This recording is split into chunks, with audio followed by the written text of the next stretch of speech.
Hi guys, ito po yung most requested na spaghetti recipe. So, isi-share ko po sa inyo. Baka magustuhan nyo rin po gawin. So, ito po yung mga sangkap na kakailanganin po natin sa ating sauce. So, bali gumagamit po ako ng dalawang klaseng sauce, yung Italian at saka sweet style. And then, gumagamit din po ako ng holiday meat sauce, dalawang latang ginagamit ko dyan.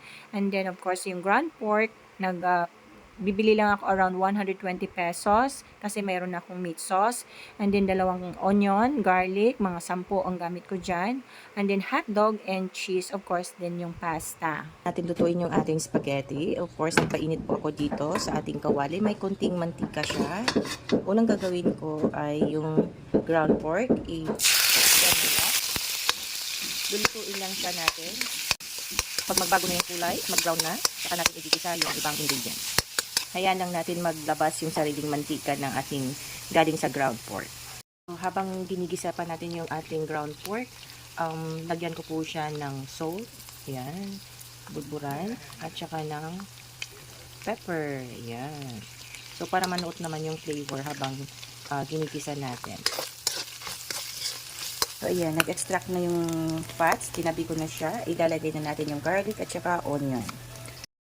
So, isa-gisa natin yan. Saglit. At isama na together.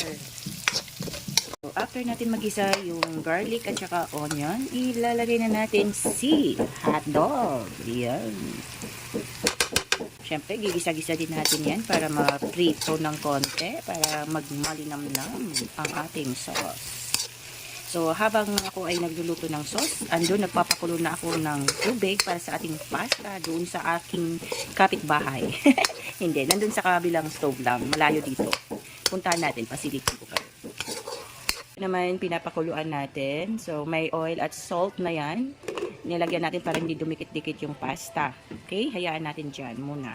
So, yan. After natin mamikos-mikos na itong ating kiniling at saka hotdog na ginisa, ilalagay na natin yung ating mga sauce.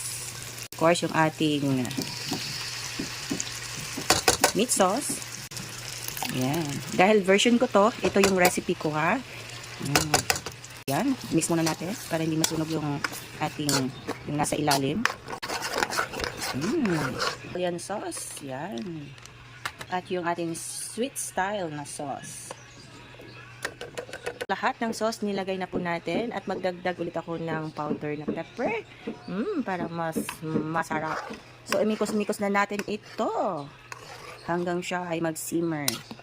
Yummy. Marami siya guys, maraming sauce ito, pero hindi ko lahat ito minimix sa pasta kasi 1/2 kilo lang yon or 450 grams yung pinapakuluan ko. So, yung tira nito ay ilalagay ko lang sa freezer, store ko lang siya doon. So, pag gusto kong gumamit sa sauce dahil may binili akong pasta, yun. So, magagamit ko siya for the next batch, I mean. So, rin yung ating tubig at ilagay na natin yung pasta. Ayan. At imikos-mikos din natin siya. Ayan, ilubog lang. Ayan. So, this is okay. At takpan ko na siya ulit. Lalagay pala ako ng around 1 teaspoon of white sugar. At mamaya-maya, maglalagay din ako ng cheese. Para cheesy na yung ating sauce. Ayan, di ba? Nabudburan na natin ng cheese. Imikos-mikos ulit. Yum, yum, yum. Sauce pa lang, panalo na guys. Oo, best talaga itong sauce ko guys. As in. So, ginigrate natin siya para mabilis siyang mag-melt at saka mabilis mag-incorporate sa ating sauce. So, pa-simmer ko lang saglit to and then okay na siya. As in, ready to use na ang sauce.